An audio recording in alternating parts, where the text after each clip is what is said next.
Suka sebel gak sih kalau kamu lagi mood banget mau masak, tapi lihat kondisi dapur yang kayak gini?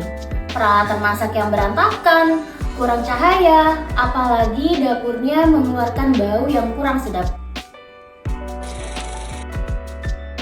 Biar mood kamu gak berantakan dan feelsnya jadi nyaman banget setiap mau masak, ini dia desain interior dapur dari Arcade Living yang sudah disesuaikan dengan kebutuhan setiap klien.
Jangan lupa like dan share jika kamu suka dengan video seperti ini ya.